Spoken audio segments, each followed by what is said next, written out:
Bonjour.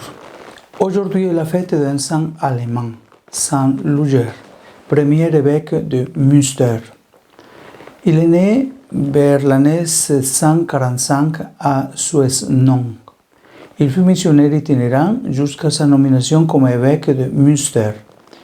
Il se caractérisait par son attention aux personnes les plus pauvres et les plus vulnérables, voyant Jésus en eux. Aujourd'hui, comme pilule, la vraie grandeur réside dans l'intention avec laquelle nous faisons les choses. Le pape François, dans son encyclique Dilexis Nos, nous invite à être sûrs que nous sommes importants pour Jésus. C'est justement parce qu'il est attentif à nous qu'il est capable de reconnaître chaque bonne intention, chaque bonne petite action que nous fassions. L'Évangile raconte qu'il vit une veuve indigente qui mettait dans le trésor du temple 2 piécettes et qu'il en fit part immédiatement à ses disciples. Jésus est attentif de telle sorte qu'il admire les choses bonnes qu'il reconnaît en nous. Jésus est dans l'admiration lorsqu'il entend le centurion le prier en toute confiance. Qu'il est beau de savoir que si les autres ignorent nos bonnes intentions ou les choses positives que nous faisons, Jésus ne les ignore pas. Au contraire, il les admire.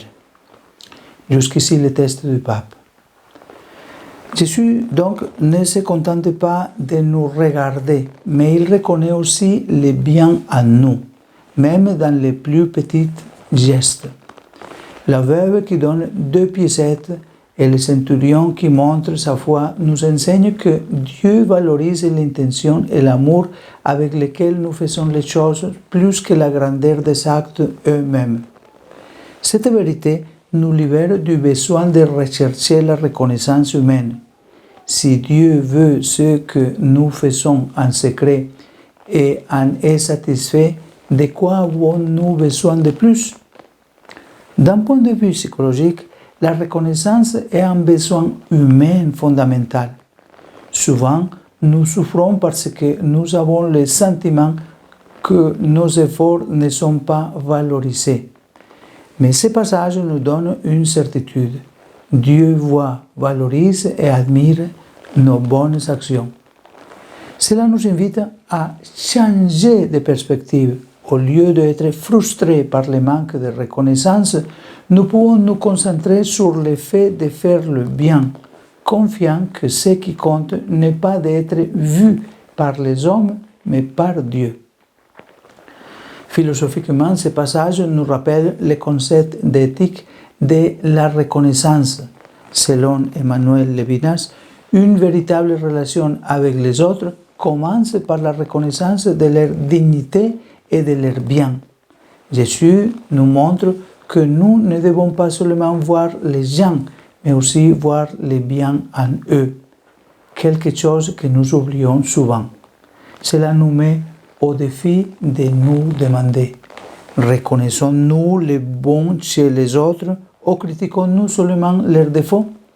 Valorisons-nous les petits gestes de gentillesse ou seulement les grands gestes visibles? Comment mettre ça en pratique? D'abord, faire le bien sans attendre de reconnaissance. Donner avec amour, même si personne ne le remarque. En deuxième lieu, reconnaissons les actions des autres.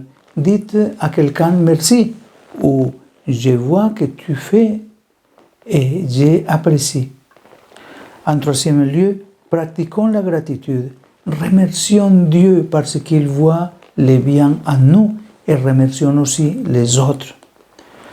Regardez les autres avec plus de bienveillance. Concentrez-vous davantage sur le positif chez les autres que sur leurs erreurs.